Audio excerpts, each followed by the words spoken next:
أعوذ بالله من الشیطان الرجیم بسم اللہ الرحمن الرحیم۔ اسلامک ٹیوب آفیشیل چینل کے پیارے ناظرین کو السلام علیکم۔ ناظرین و سامعین، آج کی اس خاص ویڈیو میں جمعۃ المبارک کے دن کا ایک خاص قرآنی عمل لے کر آپ کی خدمت میں حاضر ہوں۔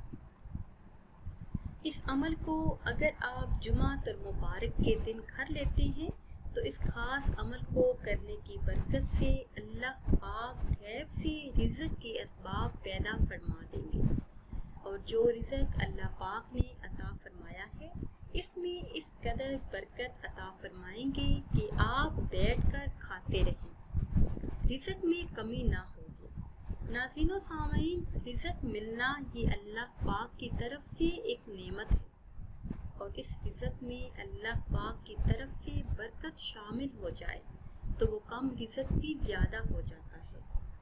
اس وظیفے کو صرف جمعۃ المبارک کے دن کرنے کی برکت سے آپ کے گھروں سے بے برکتی ختم ہو جائے گی، رزق میں وسعت اور برکت ہوگی، 7 نسلیں بیٹھ کر کھائیں گی پھر بھی رزق کم نہ ہوگا۔ اس کے علاوہ جو بھی آپ کی جائز خواہشات ہیں، حاجات ہیں، اللہ کے فضل و کرم سے وہ ساری پوری ہوں گی۔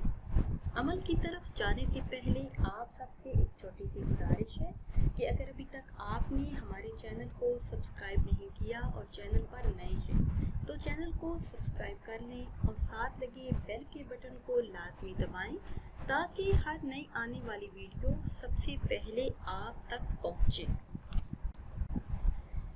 ناظرین و سامعین، یہ مہینہ عظمتوں والا اور برکتوں والا مہینہ ہے۔ اس مہینے میں عبادت کا بہت زیادہ ثواب ہے۔ حضرت ابو سعید خدری رضی اللہ تعالی عنہ سے روایت ہے کہ رسول اللہ صلی اللہ علیہ وسلم کا ارشاد گرامی ہے کہ بہت سے لوگ ایسے ہیں کہ دنیا میں نرم نرم بستروں پر اللہ عز و جل کا ذکر کرتے ہیں، جس کی وجہ سے اللہ تبارک و تعالی ان کو جنت کے اعلیٰ درجوں میں پہنچا دیتا ہے۔ ناظرین و سامعین، آج ہماری زبان پر طرح طرح کی باتیں جاری رہتی ہیں، ہم دوسروں کی غیبت کرتے نہیں تھکتے، ہماری زبان پر گانے جاری رہتے ہیں، لیکن اگر آپ غور کریں ان باتوں میں سوائے گناہ کے اور کچھ نہیں۔ اس کے بجائے اگر ہم اللہ کا ذکر کریں، چلتے پھرتے، سفر کرتے، بیٹھتے اٹھتے سبحان اللہ یا الحمدللہ کا ذکر کریں تو یہی ذکر ہمارے لیے جنت کے اعلیٰ مقام میں پہنچانے کا سبب بنے گا۔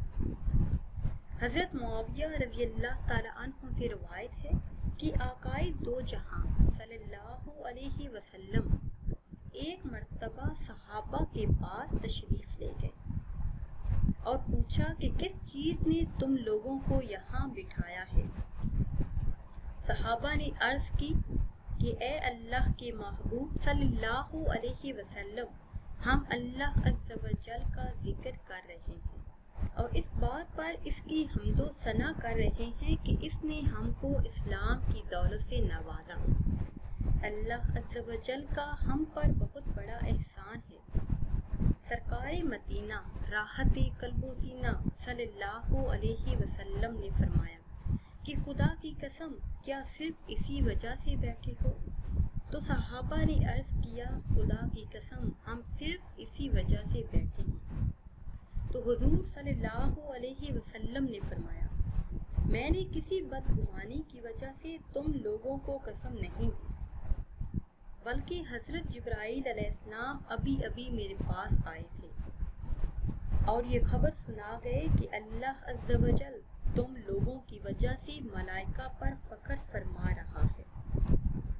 ملا علی قاری رحمۃ اللہ علیہ فرماتے ہیں کہ فخر کرنے کا مطلب یہ ہے کہ اللہ تبارک و تعالی فرشتوں سے فرماتا ہے کہ دیکھو یہ لوگ میرے ذکر میں مشغول ہیں، باوجود کہ شیطان ان پر مسلط ہے، شہوت ان میں موجود ہے، دنیا کی ضرورتیں ان کو درپیش ہیں، تمہارا ذکر و تسبیح اس لحاظ سے ان کے مقابلے میں کوئی چیز نہیں، تمہارے لیے کوئی چیز مانع نہیں۔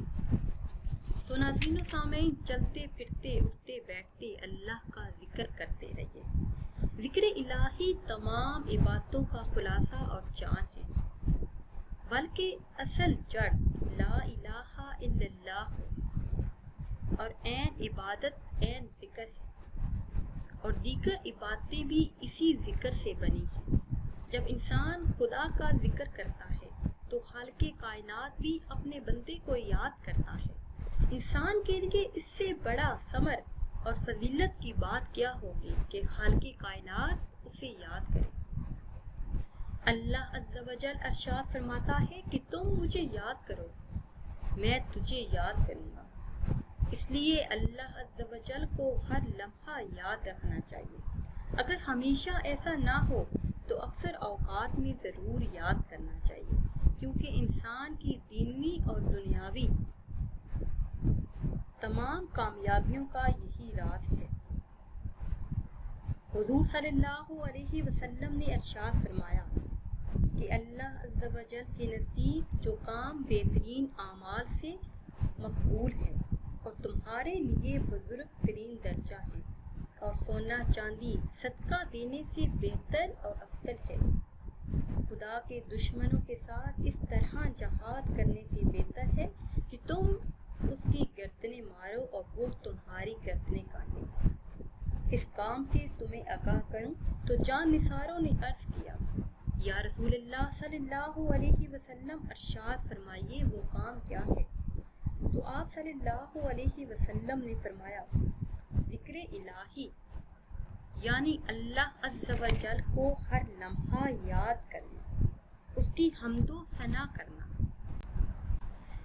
ناظرین و سامعین، آج کے دور میں ہر انسان کا یہ رونا ہے کہ آمدنی کم ہے، تنخواہ کم ہے، خرچے زیادہ ہیں، جس کی وجہ سے پریشانی کا سامنا ہے، رزق کی تنگی کا سامنا ہے، گھر میں بے برکتی ہے جو دور نہیں ہو رہی۔ کوئی ایسا طریقہ ہو، کوئی ایسا وظیفہ ہو کہ گھر کی بے برکتی دور ہو جائے، تو ان تمام بہن بھائیوں کے لیے ہمارا آج کا قرآنی عمل ہے۔ اس عمل کو جمعۃ المبارک کے دن فجر کی نماز کے بعد کرنے سے ان کے گھر سے بے برکتی دور ہو جائے گی۔ اس عمل کے ساتھ نماز کی پابندی لازمی کریں۔ جمعۃ المبارک کے دن فجر کی نماز ادا کرنے کے بعد اول کسی بھی تعداد میں درود پاک پڑھیں، اس کے بعد ایک بار سورہ یاسین شریف کی تلاوت کرنی ہے اور ایک مرتبہ سورہ مدثر کی تلاوت کرنی ہے۔ اس کے بعد وہی جائے نماز پر بیٹھے رہیں اور 2 رکعت نماز صلاۃ الحاجت کی نیت سے ادا کریں۔ اگر آپ فجر کی نماز کے بعد یہ نہیں پڑھ سکتے تو جمعۃ المبارک کے دن کسی بھی نماز کے بعد یہ وظیفہ کر لیں، پھر اللہ پاک کے خصوصی طور پر رزق میں برکت کے لیے اور وسعت کے لیے دعا کریں، تو انشاءاللہ عز و جل اللہ پاک آپ کی دعاؤں کو قبول فرمائیں گے۔ جو بھی آپ کی جائز حاجات ہیں، جو بھی خواہشات ہیں، وہ اللہ کے فضل و کرم سے پوری ہوں گی۔ ناظرین و سامعین، امید کرتے ہیں کہ آج کی یہ خاص ویڈیو آپ کو اچھی لگی ہوگی۔ اگر ویڈیو آپ کو پسند آئی ہے تو اسے شیئر کریں اور لائک کریں، اور نئی ویڈیو کے لیے ہمارے چینل کو سبسکرائب کریں۔ پھر حاضر ہوں گے ایک نئی ویڈیو کے ساتھ۔ اجازت دیجیے۔